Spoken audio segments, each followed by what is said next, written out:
Hi everyone, my name is Richard Santoro, and I welcome you to Third and Zen, the channel where every week I'm sharing a spiritual message to nourish ourselves, heart, mind, body, and soul. First, thanks for stopping by the channel. Thanks for checking out today's message. I do hope that this finds you doing well. I hope you're taking the time to care for yourself, heart, mind, body, and soul. And maybe along the way, I hope we're taking the time maybe to care for one another as best we can. With that being said, I'm going to invite all of us to just take a breath. Give yourself permission to just breathe for a moment. Just be still. Do nothing. Just breathe. Maybe soften your posture a little bit. Loosen and settle into this moment as best we can. Take a few deep breaths. And let's get started with today's message, shall we? So, I'm grabbing the Bible here for a second because here's what I want to do. I'm not going to give a ton of introduction and preface because I'll say 50 words when I really only have to say about 5. So I'm going to jump. I've already done it. See, I've already fell into the trap. So I'm going to read a quick passage that I read recently with my siblings. We're doing a Bible study and it's been amazing. We're in the Gospel of Matthew. And this is what we read recently, depending on when I release this message. Gospel of Matthew, chapter 6, verses 25 to the end of the chapter. And in this moment, we are in the middle of the very long Sermon on the Mount narrative with different teachings from Jesus. And I'm going to read this one, and then I'm going to talk about some stuff, okay? So, if you want to read along, Matthew 6, verses 25 to the end, you're welcome to read along. When I'm reading, if what you have is different, don't wrestle with it mentally. Just listen along. And if you don't have to read along at all. Or if you want to pause this and go read it, go right ahead. But either way, I'm going to read it right now. So, this is Jesus speaking. Therefore, I tell you, do not worry about your life, what you will eat or drink, or about your body, what you will wear. Is not life more than food, and the body more than clothing? Look at the birds in the sky. They do not sow or reap. They gather nothing into barns, yet God feeds them. Are you not more important than they? Can any of you, by worrying, add a single moment to your lifespan? Why are you anxious about clothes? Learn from the way the wildflowers grow. They do not work or spin. But I tell you that not even Solomon, in all his splendor, was clothed like one of them. If God so clothes the grass of the field, which grows today and is thrown into the oven tomorrow, will God not much more provide for you, O you of little faith? So do not worry and say, what are we to eat? Or what are we to drink? Or what are we to wear? All these things the pagans seek. Your heavenly God knows that you need them all. But seek first the kingdom of God and God's righteousness, and all these things will be given you besides. Do not worry about tomorrow. Tomorrow will take care of itself. Today's worries are sufficient enough for its own. All right, going to stop right there for a moment. Okay, let me talk about why I wanted to talk about this. So like I mentioned, my siblings and I are doing this Bible study, and this was where we were up to. And when I was reading this beforehand, I wrestled with this passage. I struggled with it. Now, I've read this passage many times. I've taught Bible study at church, for almost 20 years, and we did the Gospel of Matthew a couple of times. So I've been in this passage before, and it never stumbled me as much as it did this time. I mean, we're all different at all different points in our lives. No person steps in the same river twice because the river is different and the person is always different. And that was me. So when I was reading this, I don't know, I was reading it through new eyes, through different perspectives, through different lenses, so to speak. And I struggled with it a little bit. And part of why I struggled with it is partly because I've been in dialogue over some things, and I've been reading some things, and I've been seeing some things that are very much about people putting sin at the forefront, people putting a little bit of harsh judgment towards people at the forefront. So I do think that that was part of where I was at when I was reading this. So the reason why I was, or what I was wrestling with, is this like, a reprimand? Is this Jesus pointing, wagging a finger, and saying, don't worry because worry is wrong and worry is a sin, even though the word sin is not here, to be clear. But I was just a little thrown off. Like, what is Jesus saying? And is it saying things that I maybe am not cool with? And then, as always, I'm looking to other people, to commentaries, to thoughtful writers and theologians. And a handful of them, resources that I do trust, are either themselves saying or citing others saying things about this passage and about worry and anxiousness through the lens of sin, that it's wrong. It's, if you're worrying, you're not trusting in God, and that's wrong. And even one of them cited the great Charles Spurgeon, this, monument of an American preacher in the early 1900s, who can be a little fire and brimstone, to be clear. So it wasn't a shock when I read it that Spurgeon was like, not having faith and worrying, that grieves God. It grieves God. Maybe it wasn't Spurgeon, I forget, but it feels like it could have been Spurgeon. But anyway, I digress. And I'm just sitting there, I'm thinking, really? We're going to go to that length to even say, not only is worry a sin, but when we worry and we don't trust God, we're going to even make the jump and conclusion that it grieves God? It just all felt a little heavy and a little heavy-handed. And actually, I'm not going to say part of what. I think I've illustrated enough what my issue was and my concern was. Okay? So fast forward to when I sat down via video chat with my siblings, and we got to this passage and we read it, and I, read it, and I defer to my siblings to hear what they have to say. And my sister immediately jumps in. She's the first one to speak on this. And she immediately says she gets two words from this passage. One word, and then she mentioned something else. Trust. She said it's just all about trusting God. That's what this is trying to say. And then she added the other layer that was a comfort to me. And that this passage is about comfort. So it's about trust and it's about comfort.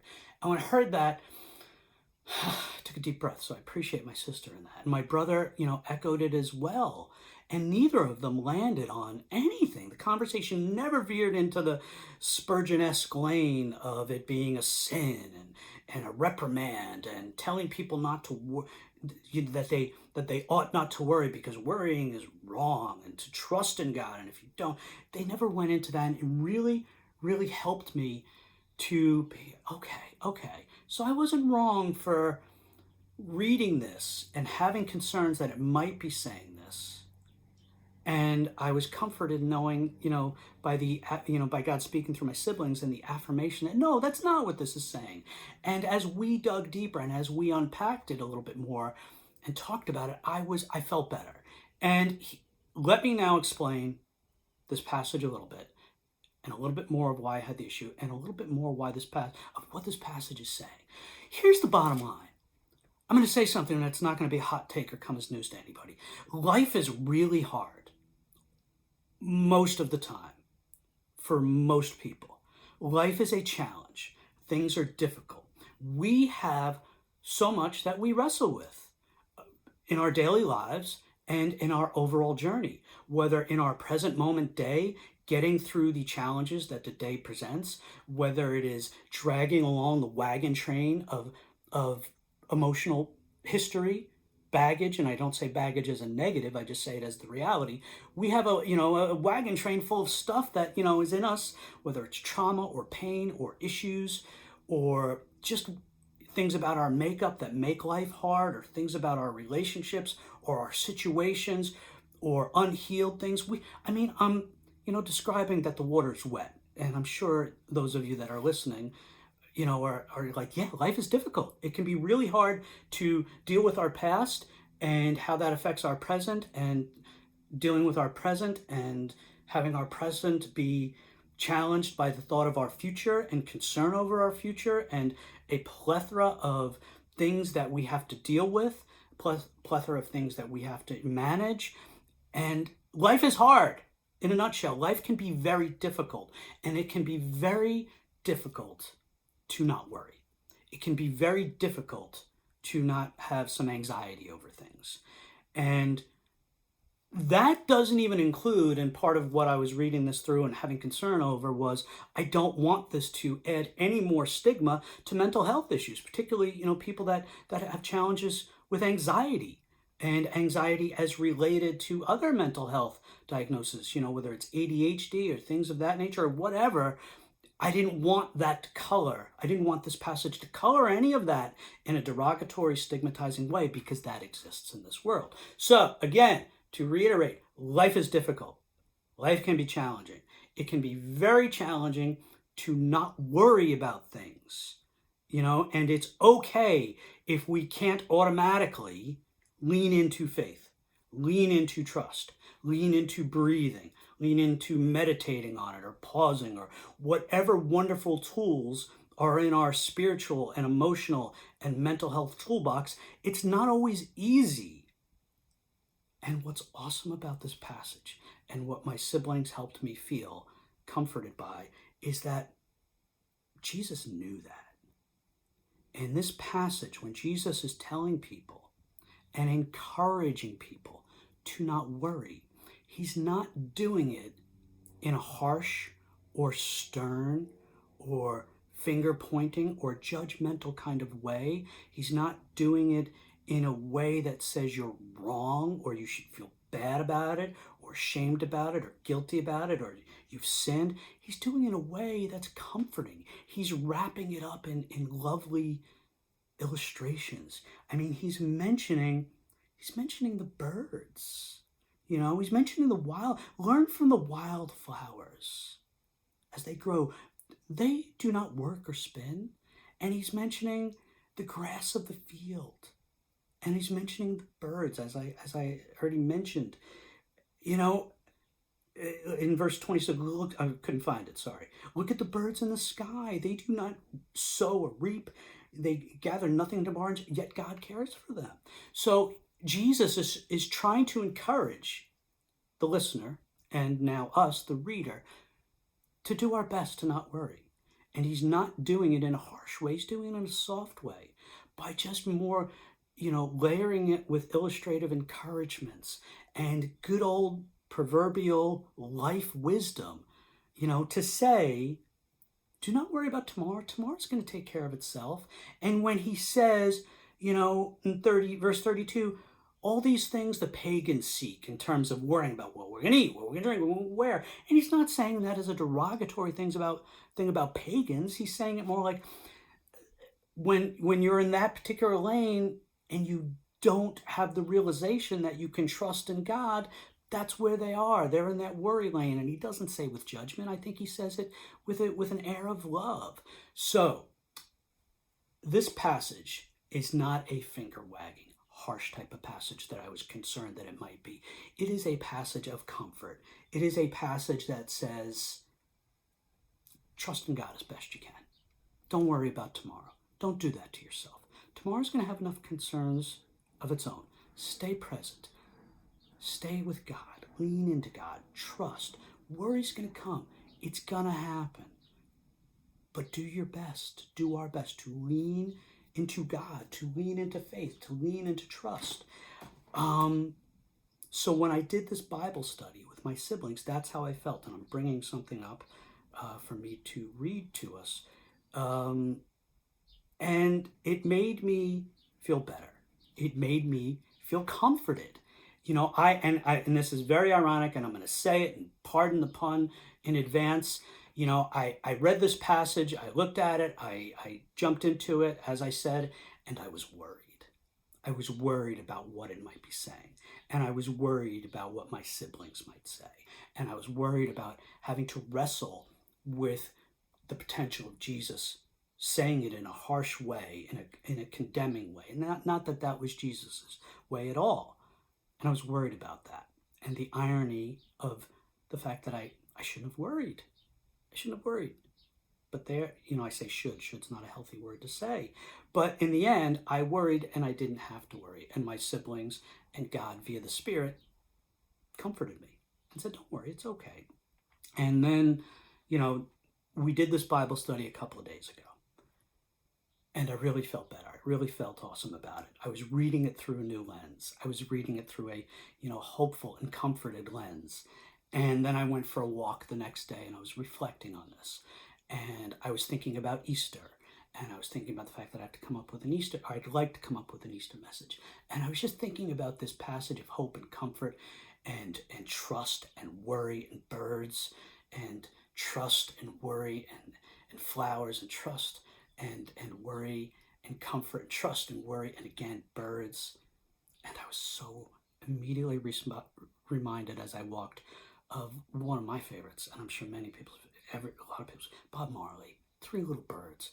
That song has been a comfort to me, Three Little Birds, Bob Marley, and a comfort to a couple of my loved ones for years. It is this scripture passage in beautiful melodic form, in simple form. The lyrics of this song are just, two stanzas of the same lyrics repeated. And it's just so beautiful and it's so comforting. And it's just another language saying the same thing. Don't worry about a thing, because every little thing is going to be all right. Singing, don't worry about a thing, because every little thing is going to be all right. Rise up this morning, smiled with the rising sun. Three little birds pitch by my doorstep, singing sweet songs of melodies pure and true, saying, this is my message to you. Singing, don't worry about a thing, because every little thing is going to be all right. Singing, don't worry about a thing. Don't worry, because every little thing is going to be all right.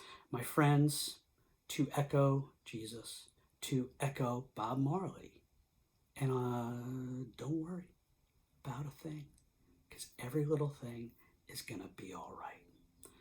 Do our best as we go forward to not worry. Worries are going to come. It happens. But we can lean into God. We can lean into Jesus. We can lean into Bob Marley and do our best to enjoy the morning, enjoy the flowers, enjoy the birds, enjoy the grass, and just enjoy fellowship with God, knowing that it's going to be okay. We're going to be okay. Don't worry about a thing. Thanks be to God. Amen. Okay, my friends, again, I want to thank you for stopping by the channel. I want to thank you for being here. I wish you nothing but peace, love, and fellowship with God as you go forward on your journey. Have a great day. Have a great week. I love you all. Ciao, ciao.